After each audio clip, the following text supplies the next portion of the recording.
Las personas en el derecho romano se clasificaban en dos: las personas individuales o físicas y las personas jurídicas. Las personas individuales o físicas se definían como todo individuo de la especie humana que tiene la facultad de adquirir derechos y contraer obligaciones. En Roma todas las personas eran hombres, sin embargo no todos los hombres eran personas, puesto que los esclavos no eran considerados como tal. El nacimiento es el inicio de la persona en el ámbito jurídico, y con este acto jurídico se da inicio a la existencia de esta. Se decía que una persona había nacido cuando cumplía con las siguientes características. Primero, la separación total del nasciturus del vientre materno, con el corte del cordón umbilical.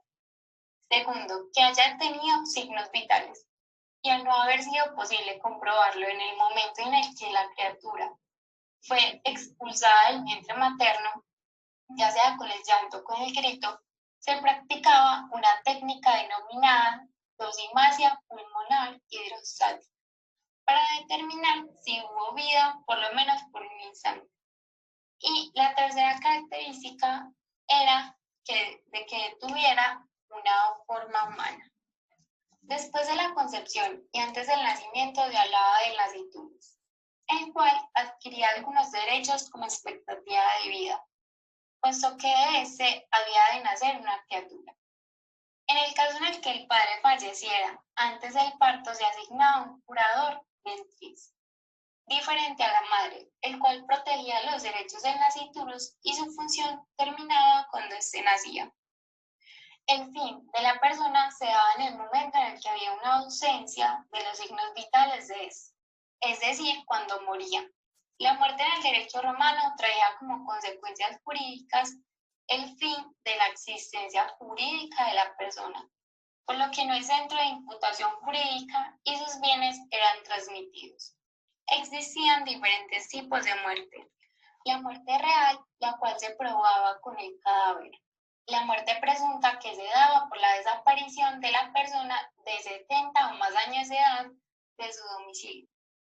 Y en el caso en el que ésta apareciese, volvía de nuevo a su estado anterior, es decir, vuelve a ser una persona existente en el plano jurídico.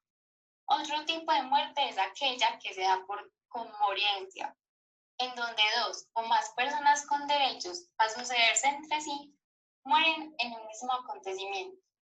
La capacidad de la persona se definía como la actitud que adquiere una persona como sujeto de derechos y obligaciones, además a la facultad de ejercer sus derechos. En el derecho romano eran muchas las causas que modificaban la capacidad que tenía una persona.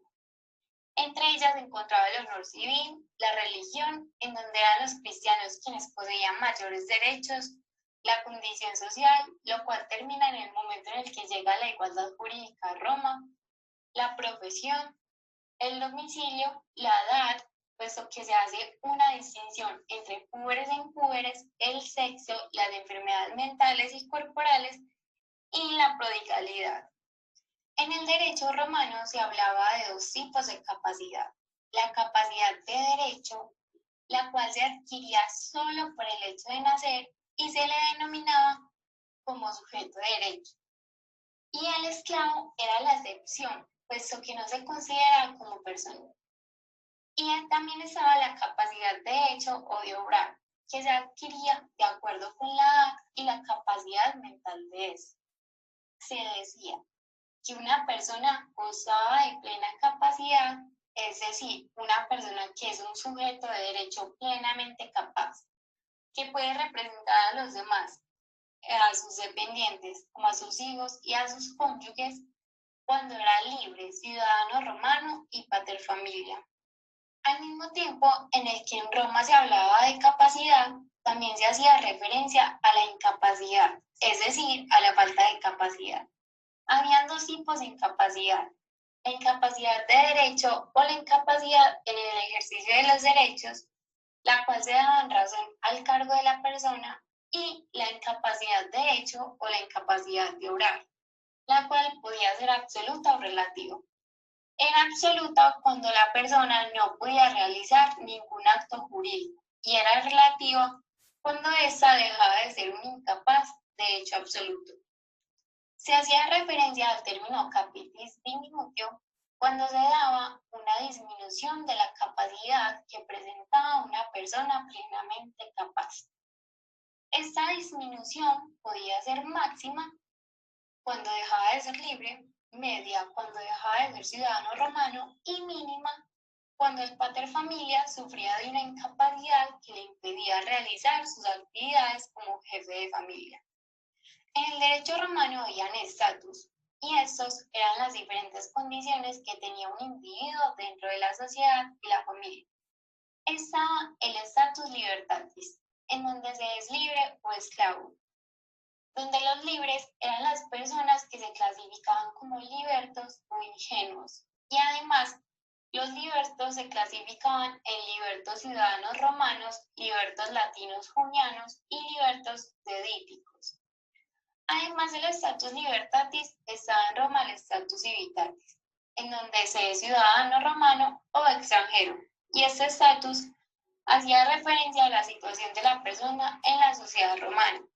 Y por último, se encontraba el estatus familiar, el cual indicaba la condición de una persona en la familia, en donde se era o paterfamilia o dependiente. El paterfamilia, el cual era un sujeto de derecho, es decir, que sea un sui juris y por ende no estaba sujeto a la potestad ajena, los paterfamilia solo podían ser hombres. El resto de la familia, es decir, el hijo y la cónyuge, se conocían como dependientes, puesto que eran personas que no podían actuar por sí mismas. Esos eran alieni iuris, por lo que están sometidos a la voluntad de un paterfamilia. Las características de libre, esclavo y ciudadano romano se daban o por nacimiento o por algunos hechos posteriores. Como se dijo en el inicio de este video, la persona en Roma podía ser o física o jurídica, y entonces ya vista pues las personas físicas, comenzaría a abordar el tema de las personas jurídicas. Las personas jurídicas se definían como un ente ficticio, abstracto e incorporado. Estas personas se encontraban reguladas por el derecho civil. No tenía fines comerciales, por lo que son sin ánimo de lucro. Para conformar una persona jurídica se necesitaba plena capacidad, una razón social, un objeto social, es decir, la finalidad a la que se va a dedicar para beneficiar a la comunidad. Un representante legal que actúe en representación de la persona jurídica, una junta directiva, una normatividad interna, un tiempo de duración y que se encuentre conformada por 3 o más personas físicas. Las personas jurídicas a la vez se clasificaban en 2. Las universitas personarium, en donde se ubicaban las asociaciones, y las corporaciones que se caracterizaban porque solo requerían de personas y no de capital. Y las universitas rerum, las cuales eran fundaciones que además de personas necesitaban capital para poder cumplir con su objeto social, el cual estaba determinado a prestar ayuda a ancianos, orfanatos u hospitales. En esta ocasión vamos a hablar acerca de la familia, y es que la vamos a definir como un grupo de personas que tiene un vínculo de parentesco entre sí. La familia se origina por el matrimonio, y la autoridad que somete a la familia y a los miembros de ella es el paterfamilia. El paterfamilia es aquel varón libre y ciudadano que no tiene un padre vivo o ha sido emancipado por este, que no ha sido adoptado o adrogado a la potestad de un extraño. Ahora hablemos del poder que tiene el pater, y es que este poder era absoluto. Se traducía en la palabra manus, que significa mano, y que daba la idea de manejo de la que se deriva la patria potestad. Ahora bien, las personas sujetas al poder del pater son los hijos varones o mujeres o los descendientes por vía masculina, siempre que sean legítimos los adoptados o adrogados. Las mujeres que al casarse con el paterfamilia o con los hijos legítimos o adrogados de este, lo hubieran hecho por matrimonio in mano. Mencionando el matrimonio, este es el origen de la familia. Podría realizarse por iusta nuptiae o injusta nuptiae. Los primeros tenían efectos jurídicos, los segundos no, porque los segundos se presentaban entre esclavos, entre patricios y plebeyos, y estos eran considerados cosas y no personas. También existen varias clases de matrimonio, como primero el confarreatio. En este la mujer quedaba indisolublemente unida a la familia del marido y a su culto. Esta adquiere el apellido del marido, sus bienes pasan a nombre del marido, y así este vínculo se podría terminar solo con la muerte y con divorcio. Como segundo, el coemptio. Es el matrimonio por compra. La mujer era vendida o autovendida al marido. Era vendida en matrimonio y causa y no como esclava, para así quedar bajo la potestad del marido. Y el tercero sería usus. El marido adquiría la manus por usus, es decir, reteniendo la posesión de la mujer durante un año. También hablaremos del matrimonio sine mano.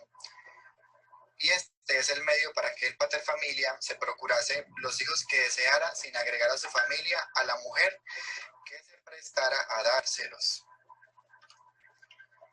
Ahora hablemos de los requisitos legales que tiene el matrimonio. Empecemos por los previos esponsales.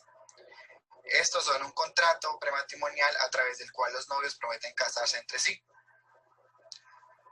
Causa de determinaciones del matrimonio. Primero, la muerte de uno o ambos. Segundo, cuando se da el matrimonio. Tercero, capitis de minutio máxima o media. Cuarto, desistiendo al conjunto de novios. Quinto, se puede resolver cuando es unilateral, pero se sanciona a quien desista. Esto se llama sanción discriminatoria. Los requisitos esenciales del matrimonio son idoneidad física, capacidad jurídica y consentimiento. Ahora, los impedimentos para contraer matrimonio son absolutos o relativos. Absolutos significa castrados y esterilizados, aunque no nacían impotentes. Ahora, los relativos, se prohibía el matrimonio entre parientes en línea recta, natural o adoptiva, hasta el infinito. La prohibición entre parientes en línea colateral llegaba hasta el 6º grado. También se prohíbe con herejes y judíos, la adúltera con su cómplice, el raptor con su raptada y el hijo con la prometida o concubina de su padre. También estaba prohibido el matrimonio entre patricios, plebeyos y de ingenuos y libertos. Ahora vamos a hablar de los efectos: disolución, segundas nupcias, concubinato del matrimonio. Primero, los efectos. Los efectos. Concebidos en tal unión son hijos legítimos, ciudadanos romanos y sujetos a la patria potestad del padre. Segundo, se establece un vínculo de afinidad, relación entre el cónyuge y los cognados del otro. Tercero, se establecen obligaciones de fidelidad por parte de la mujer. El adulterio era un delito grave. Quinto, se prohíbe entre los cónyuges las acciones que acarrea la infamia. Sexto, se establece entre los cónyuges derecho de alimentos y sucesorios. Séptimo, se prohíbe la donación entre cónyuges mientras transcurra el matrimonio. Ahora, disolución. Primero, divortium ex justa causa. Se presenta con hechos que perturban la relación matrimonial por parte de uno de los cónyuges, dando posibilidad de divorciarse unilateralmente. Segundo, divortium sine causa, unilateral, pero sin causa de culpabilidad del otro cónyuge. Era válido, pero acarreaba un castigo. Tercero, divortium comuni consensus, y este era el mutuo consentimiento. Y cuarto y último, divortium bona gratia. Este era por causa sin culpa de ninguno de los cónyuges. Ahora hablaremos de las segundas nupcias, y estas eran para aquellos que habían terminado el matrimonio. Los requisitos son que hubiese terminado el matrimonio anterior. La mujer debe esperar un año antes de contraer matrimonio de nuevo, eso por expectativa de un embarazo. Tercero, se debe cumplir los requisitos de todo matrimonio, es decir, idoneidad física, capacidad y consentimiento. Ahora hablaremos del concubinato. La mujer disfruta de la consideración de una mujer casada. Los hijos no eran sujetos a la patria potestad del padre, sino que seguían la condición de la madre. Ahora bien, hablemos del régimen patrimonial que acarrea el matrimonio.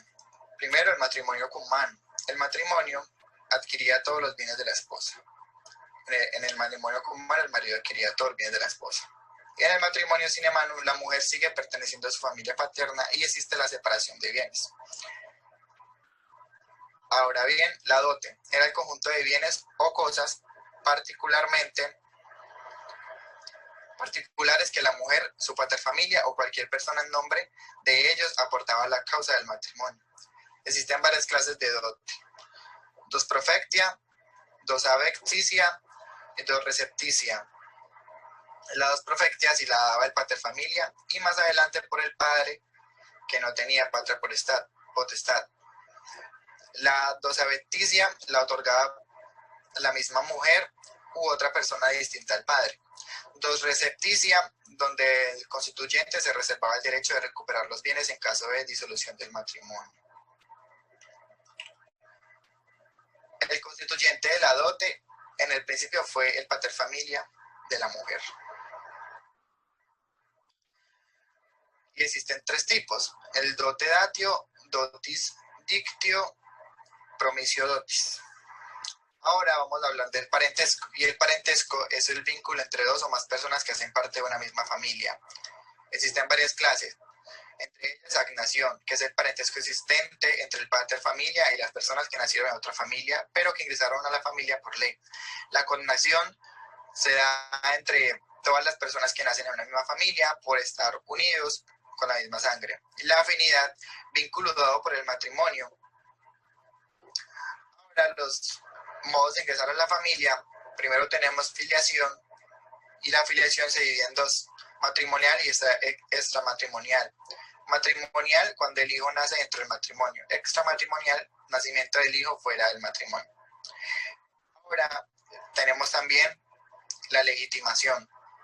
Esta se divide en tres: ipso iure, manifestación expresa y obligación en curia.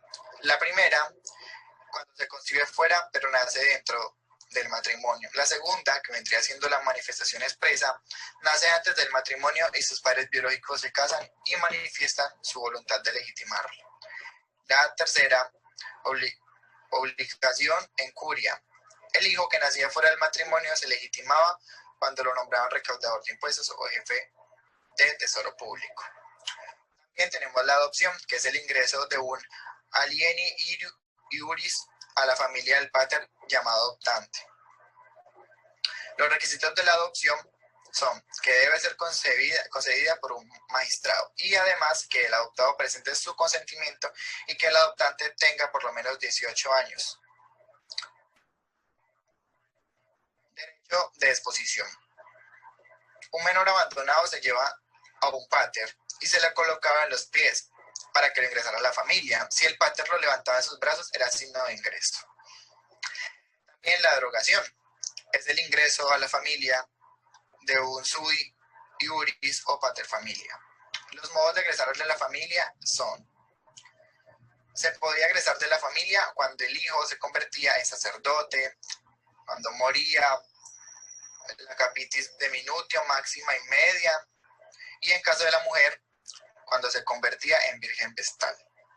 O por emancipación, que era un acto solemne ante el magistrado y unilateral del paterfamilia, aún sin consentimiento del filius. Ahora hablemos del régimen patrimonial de los hijos, los peculios. Primero tenemos el profecticio, que son los bienes provenientes del padre. Segundo, el castrense, que son los bienes adjudicados a favor del ejercicio de sus funciones como integrante del ejército romano. Como tercero, causicastrense, son los bienes que recibió el hijo en razón a su oficio del servicio público o al servicio del Estado romano. Y el adventicio, que son los bienes que recibía el hijo a título de herencia, donación o legado. Finalmente, la representación de incapaces. Las principales tutelas fueron de los menores de 25 años, los pródigos y los enfermos mentales, y unas especiales. Entre las clases de tutelas tenemos testamentaria, legítima y dátiva. La testamentaria, el tutor era designado por el pater familia en el testamento. La legítima cuando no existía un tutor testamentario o el tutor designado se rehusara. Y la dativa era designada por un magistrado. También tenemos la tutela para la mujer. Si era puber, la función era autorizar para ciertos negocios. Y la otra sería ius liberorum, que se declara libre de tutela a la mujer ingenua que tuviere 3 hijos y a la madre manumitida por 4. Hablemos ahora del tutor. Y es que el tutor cumplía una responsabilidad que era proteger celosamente el patrimonio pupilar. También tenía obligaciones antes de ejercer su tutela, y estas eran que debía prestar una garantía por stipulatio, establecer ante el escribano cuál era su patrimonio para diferenciarlo del patrimonio pupilar. También tenía unas actuaciones. El tutor imponía su autorización a los negocios del pupilo, y eso se daba en el pubertati próximos, es decir, cercano a la pubertad. Finalmente hablaremos de la curatela, que es una institución jurídica para representar y proteger a las personas incapaces de obrar. Existen varios tipos: la curatela del demente, en la cual el magistrado podría seguir las instrucciones dejadas por el padre en el testamento sin que supusieran una curatela testamentaria. La curatela del pródigo, en la cual se necesitaba la intervención del magistrado, declarando a una persona pródigo o inhabilitado para administrar su patrimonio. La curatela del menor de 25 años, que se estableció para proteger al puber. Y las curatelas especiales, que son, primero, curator in pubertis. Segundo, curator. Tercero, curatores bonorum. La primera era para que el supuesto del tutor padeciera enfermedades corporales o psíquicas. La segunda era nombrado para administrar bienes adventicios en una alieni iuris no administrados por el padre. Y la tercera actuaba en ciertos casos como la herencia tancente, cuando el titular estuviera ausente, o una ejecución sobre los bienes del deudor. También existen algunas funciones del curador, que son representación del incapaz, cuidar a la persona, cuidar, administrar o disponer de los bienes del incapaz, también gestionar los negocios del incapaz. Y las obligaciones eran realizar un inventario de sus bienes y de los del incapaz. Todo curador debe tener bienes, para que no se confundan los bienes. Rendir cuentas de la administración de bienes del incapaz. Reparar los daños que le ocasionaron a los dependientes con su propio peculio. Y por último, ya finalizando, las causales de determinación de la curaduría. Y estas eran cuando el incapaz deja de serlo, cuando se muere el incapaz o el curador, cuando el curador sufre una captitis diminutio máxima, en la interdicción por demencia del curador, la interdicción por dilapidación del curador y la renuncia del curador. Gracias.